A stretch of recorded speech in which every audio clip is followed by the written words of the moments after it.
my wife announced, "I don't respect you. You let me walk all over you." I smiled. "You're not wrong." Then I stopped being a doormat and started being her landlord. Her respect came quick when the eviction notice arrived. Original post. I, 38, male, am sitting in my home office watching my wife, Meredith, 36, frantically pack boxes while her sister yells at me through the window. How did we get here? Let me rewind. 8 years married, together for 10. The first few years were good. We were partners equals. But somewhere along the way, I became the guy who just said yes, dear to everything. Wanted to keep the peace, you know. Happy wife, happy life, and all that BS. Looking back, the shift was gradual. Started with small things. She'd make plans without asking. I'd go along. She'd spend money on whatever. I'd cover the bills. She'd invite her family to stay for weeks. I'd sleep on the couch. Classic doormat behavior. 2 months ago, we were at her friend Natalie's birthday dinner. Meredith had been drinking, getting louder with each glass of wine. The conversation turned to relationships, and Natalie's husband mentioned how he'd surprised her with a weekend trip. Must be nice having a husband who takes initiative. Meredith said, looking right at me. Mine just does whatever I tell him. Zero backbone. Everyone went quiet. I just sat there eating my overpriced salmon. Seriously, she continued, I could tell him to sell his car tomorrow and he'd probably do it. He's basically my assistant who pays the bills. Natalie tried to change the subject, but Meredith was on a roll. You know what the problem is? I don't respect him. How can I? He lets me walk all over him. Real men have spines. The table was dead silent. I put down my fork, looked at her, and smiled.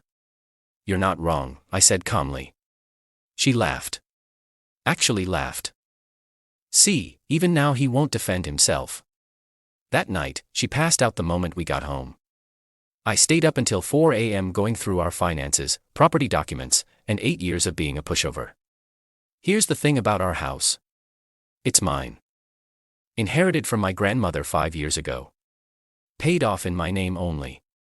Meredith wanted me to add her name when we inherited it, but for once I'd hesitated. My lawyer uncle had advised against it. Said to wait. I kept meaning to do it but never got around to it.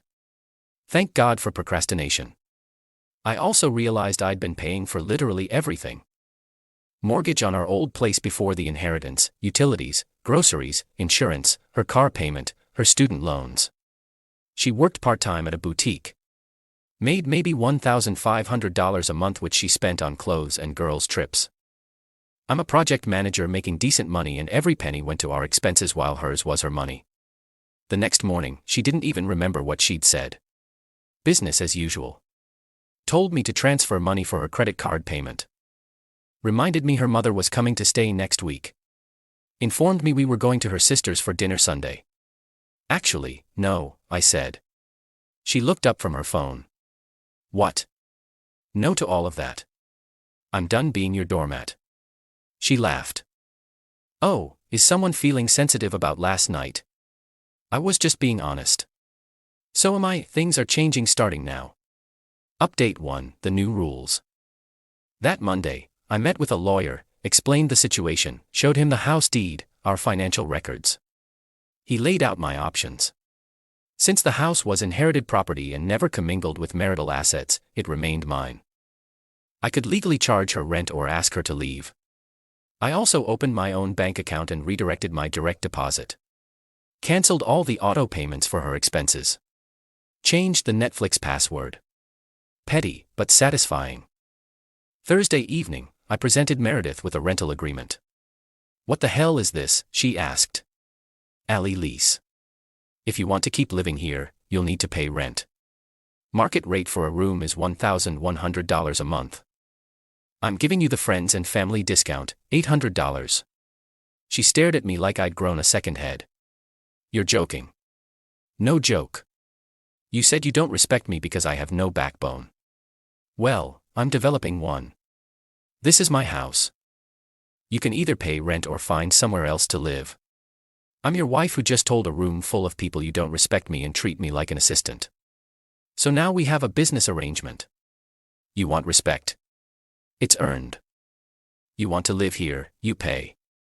She went nuclear, screaming about how I can't do this. We're married. She has rights. I stayed calm, which made her madder. Check the law. Meredith inherited property. Never added your name. My house. You're a month-to-month tenant as of now. First rent payment is due in 30 days. She slammed the bedroom door. I slept in the guest room. My choice, not hers. The next morning, she was gone. Texts started around noon at my sister's. Can't believe you're doing this. You're having some kind of breakdown. This is financial abuse. I responded once. Rent is still due on the 1st, update 2. The escalation. Meredith stayed at her sister Phoebe's for 3 days, clearly expecting me to cave and beg her to come home. Instead, I hired a cleaning service. Amazing what you can afford when you're not funding someone else's lifestyle. Moved my stuff into the master bedroom, boxed up some of her things from the common areas, had a locksmith come. Didn't change the locks yet, just got quotes. She came back Sunday night acting like nothing happened. Walked in, saw her stuff in boxes, and lost it. What are you doing organizing? Tenants don't get to leave their stuff all over the landlord's common areas. Stop calling yourself my landlord. We're married. We are. And you're also living in my house without contributing. The rental agreement is on the kitchen counter. Sign it or start looking for apartments. She tried a different approach. Tears. Baby, what's happened to you? This isn't you. We can work this out. What happened is I grew a spine. You said so yourself. You don't respect me because I let you walk all over me.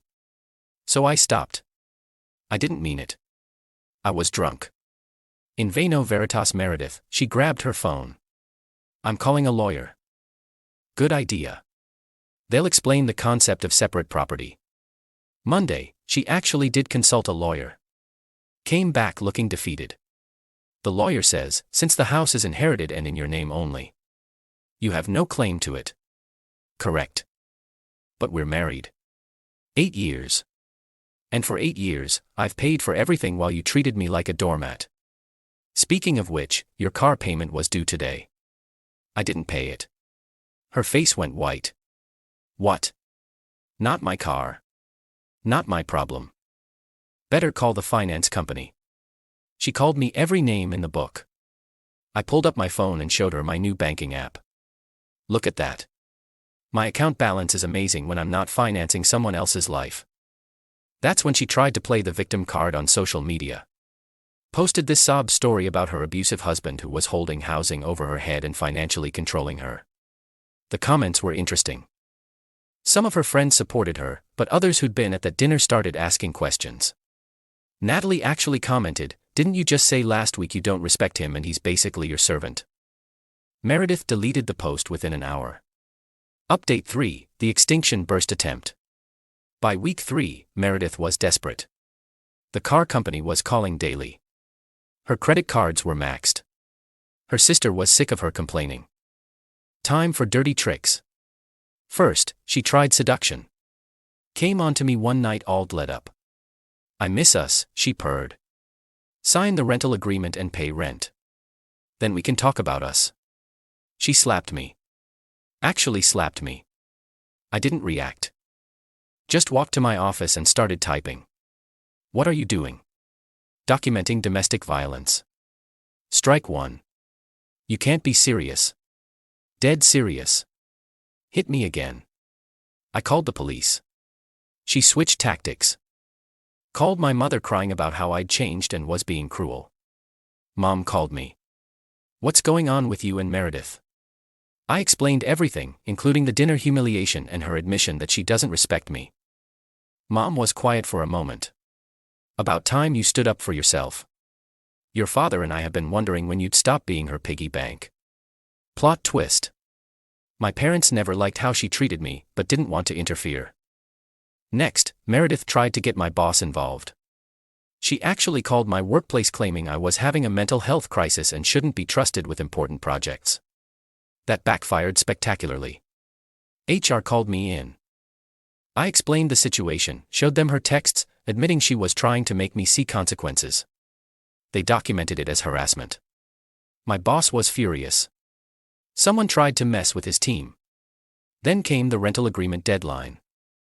October 1st, no payment. October 2nd, I served her with a formal eviction notice. 30 days to vacate. She stood there holding the paper, shaking. You're actually evicting your wife? I'm evicting a non-paying tenant who happens to be my wife. You can't do this. Watch me. She called Phoebe, wailing. I could hear Phoebe through the phone. Just pay him the damn rent. How hard is that? I don't have it. Get a real job then. Even her sister was done with her BS. Update 4. The meltdown. The next few weeks were hell.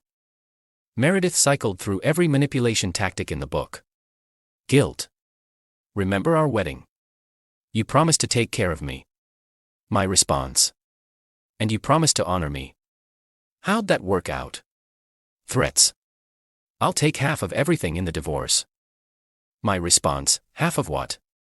The debt you've accumulated. Be my guest. Bargaining. If you drop this eviction, I'll go to counseling. My response, pay rent and we can discuss counseling. Rage. She broke my gaming console. My response, filed a police report for destruction of property. Strike 2. Plain sick. Claimed she had stress-induced illness. My response sounds rough. Rents still due though. Meanwhile, I was thriving. Without her expenses, I had money, energy, peace. Started working out again. Got promoted at work. Probably helped that my boss knew someone was trying to sabotage me and I handled it professionally. 2 weeks before the eviction deadline, her mother, Beverly, showed up. This woman had enabled Meredith her whole life. How dare you treat my daughter this way? Your daughter announced to a room full of people that she doesn't respect me and uses me as a bank account. She's your wife. You're supposed to provide. I did provide for 8 years while she treated me like garbage. Those days are over. You're going to be alone forever. No woman will want a man who treats his wife like this. Like someone who expects equal contribution and respect. I'll take my chances. Beverly tried to storm through the house, saying she was taking her daughter's things. I blocked her path. This is my house. You're trespassing. Leave or I call the police. She actually swung her purse at me. I stepped back, pulled out my phone, and started recording. That's assault, Beverly. Leave now or I press charges. They left, but not before Meredith screamed, I'll destroy you in the divorce. Looking forward to it, I called back. Update 5. The divorce papers and reality check. Week 4 of the eviction notice. Meredith filed for divorce. Had herself a real lawyer this time, not just a consultation. Papers demanded spousal support, alimony, half the house value, half my 401k, half my savings, my car because hers got repossessed, attorney fees. I laughed when I read it. My lawyer laughed harder. Her divorce attorney contacted mine. After reviewing the case, even her lawyer seemed deflated. Inherited property stays separate. I had documentation of paying all marital expenses. She had almost zero contribution to marital assets. The texts where she admitted to not respecting me and treating me like a servant. Gold. My counteroffer. She gets her personal belongings. I keep the house, my inheritance. We each keep our own retirement accounts. Hers had $300. We split marital assets about $5,000 total. No spousal support either way. Each pays own attorney fees. Her lawyer advised her to take it. She refused. Meanwhile, D-Day was approaching. November 1st, she had to be out. October 30th, she made one last play. Showed up with a U-Haul and 6 people, including Phoebe, Beverly, and some cousins. Tried to force their way in to get her stuff. You have until tomorrow at noon to vacate, I said through the door camera. You can remove your belongings then with supervision. They pounded on the door. Beverly screamed about calling the police. I said, please do. I have an eviction order. They actually called the cops. 2 officers showed up, reviewed the eviction paperwork, and told them they had to leave and come back during the designated time. Officer to Meredith. Ma'am, you have until noon tomorrow to collect your belongings. If you're not out by then, you'll be forcibly removed. The look on her face was something. Final update. The Last Stand. November 1st, 11:45 a.m. Meredith showed up with a moving truck and her whole family. I had my lawyer and a police officer present. Lawyer's suggestion. She was different, defeated. The bravado was gone. Happy now? She asked as she picked up a box. I'm getting there. You destroyed our marriage over pride. No, Meredith. You destroyed our marriage when you decided I was a doormat instead of a partner. She started crying. Real tears this time, not manipulation tears. I didn't think you'd actually do any of it. That's the problem. You thought I'd always be your pushover, your personal ATM who you could disrespect publicly, and I'd just take it. I'm going to be homeless. You're moving in with your mother. That's not homeless. My credit is ruined because you never paid your own bills. No one will rent to me. Then maybe you should have thought about that before treating your housing situation like a joke. Phoebe jumped in. You're heartless. She loved you. No, she loved what I provided. There's a difference. As they loaded the last box, Meredith turned to me one more time. You know what? You're right. I didn't respect you, but this. She gestured at everything. This doesn't make you respectable. It makes you cruel. No, Meredith. It makes me done. There's a difference. She left. Didn't slam the door. Didn't scream. Just left. It's been 3 weeks since she moved out. The divorce is proceeding. Her lawyer convinced her to take my offer after pointing out she'd get even less if it went to trial. Found out through mutual friends that she's working full-time now at a call center. Living with Beverly, who apparently makes her pay rent. Ironic. She's telling everyone I became abusive and changed overnight. But here's the thing. People who were at that dinner, they know better. Natalie actually reached out to apologize for not speaking up that night. Said she should have called Meredith out, but didn't want to make it worse. My mom came to visit last week, walked through the house, now organized how I want it, sat in my living room, actually mine. You okay? She asked. You know what? Yeah, for the first time in years, I'm actually okay. Good. Your grandmother would be proud. She always said that house would be your sanctuary. Guess she was right. I'm not dating. Not interested right now. Just enjoying having a spine, a bank account that's actually mine, and a home where I'm not treated like the help. Meredith was right about one thing. She didn't respect me because I let her walk all over me. But she was wrong about the solution. The answer wasn't to keep being a doormat hoping she'd change. It was to stop being one entirely. The rental agreement is framed in my office now, never signed. But it reminds me of the day I stopped saying yes, dear, and started saying pay rent or leave. Sometimes respect isn't earned through submission. Sometimes it's earned by standing up, even if you're standing alone, to anyone in a similar situation. You're not crazy. You're not cruel for demanding equal partnership. And you're definitely not wrong for refusing to be someone's doormat, even if that someone is your spouse. The house is quiet now. My kind of quiet. The kind where no one's telling me I'm pathetic. No one's spending my money while calling me spineless. And no one's mistaking my kindness for weakness. Turns out I did have a backbone. It was just buried under 8 years of happy wife, happy life. Now it's just happy life. Period.